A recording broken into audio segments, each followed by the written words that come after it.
Ubatama, pitch black or nocturnal. Ubatama is the term for the plant we now call karase ogi, or blackberry lily in English. In Chinese characters, it is written with the kanjis for karase, or crow, and ogi, for folding fan. The term, also pronounced nubatama on occasion, appears in classical literature as early as the Kojiki, book 1 in particular, and has been in habitual use ever since, especially as a qualifier for describing night. How on earth did the plant called the karase ogi become an epithet for evoking the images of a pitch black night?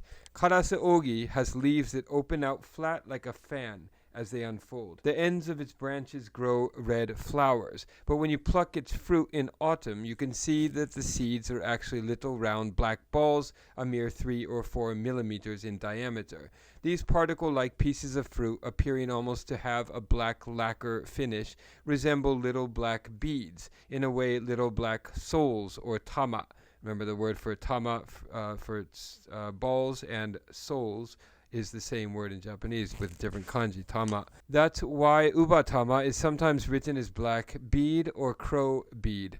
The karase of karase ogi too comes from its real color, the so-called karase iro or crow color. The plant itself gets its name from the mysterious quality of its fruit. To this extent, our forebears treasured the fruit, a veritable black spirit, for that very quality. It is only natural then that ubatama should come to symbolize the pitch black sense of mystery that permeates the dark night. You might even wonder if the ubatama could be the spirit of night itself. A waka poem from the Kojiki, Book 1, expresses the transition from day to night as follows. Nubatama no yōwai de namu. Gem black, the night emerges. The soul, or the tamashi, of the sentient night, the fruit of the karase ogi, dwelled in the wild grass. In this poem, the night is treated as a sentient being, an ikimono. As that living night's soul, the thing that dwelled in the wild grass was the fruit of the karase ogi. Here, the poem anthropomorphizes the night in the phrase yōwai de namu, literally, night emerges. Naturally, in the nights of the distant past, there were no artificial lights. The pre-modern Japanese must have been full of fear, awe, and supplications for the peace in the presence of night, whose soul they envisioned in the form of the ubatama, the fragmented pieces of the nocturnal spirit. In the West, the dandelion, or tampopo in Japanese, is sometimes described as a fragment of sun fallen to earth. In that sense, the inspiration for the word ubatama could have been a shard of the night, crumbling off and spilling earthward. Years ago, I once brought some ubatama fruit to a meeting with a foreign audience. "Would you like to try one of my ubatama fruit?" I asked the assembly. In the blink of an eye, every last one of these souls of sentient night vanished